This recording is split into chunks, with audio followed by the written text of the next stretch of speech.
How's it going, everybody? This mini lecture video we are going to use to go through a brief overview of gender studies and queer theory, which is a sort of, set of critical approaches, really kind of that started as kind of an offshoot to feminist literary criticism, but really deals with a whole just absolute spectrum of questions and ideas. So let's get started, shall we?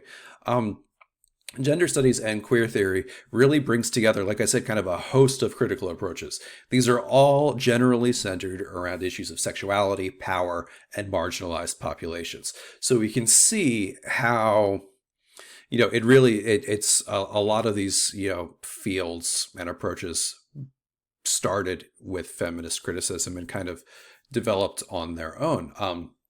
It's very much built around the idea that the gender is a social construct, and its primary concern is how are gender and sexuality discussed?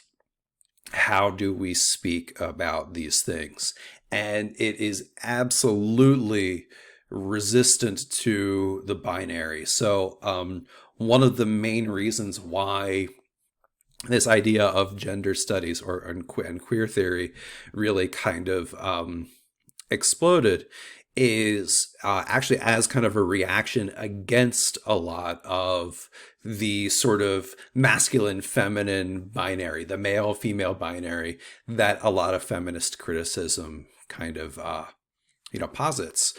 And a lot of the theorists and a lot of the writers who are developing out these ideas of gender studies, these ideas of queer theory, really you were uncomfortable working within those really constricting kind of and not entirely accurate binaries. So this is kind of working against them. So what are some kind of those key questions? We're going to dive straight into these. So what elements of the text can we perceive as being masculine, active and powerful, or feminine, passive, marginalized? And how do the characters work to support these traditional roles? What support, if any, is given to elements or characters who question that masculine feminine binary? And what happens to those elements or those characters?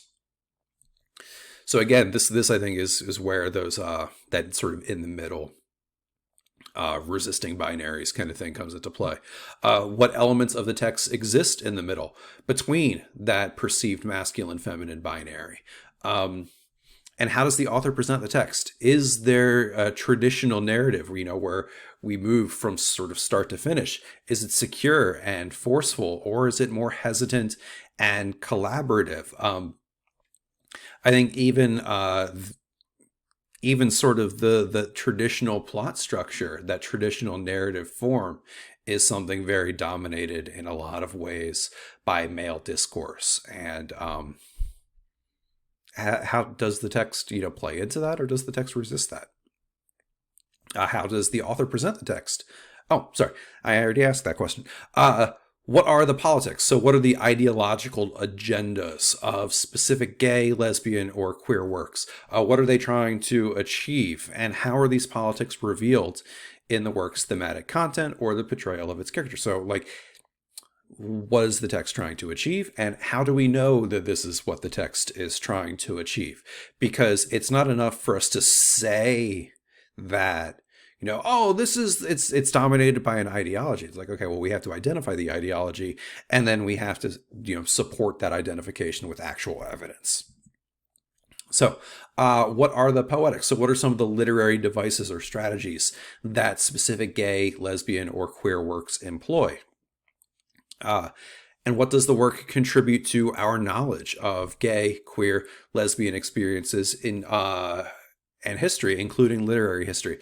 So, how does the text teach us, and how does it fit into our general cultural knowledge of these groups of people? How is queer, gay, or lesbian experience coded in texts that are written by writers who are apparently homosexual? So how does the author use language to code characters as queer or gay or lesbian? What does the work reveal about the operations, again, social, political, psychological, of homophobia?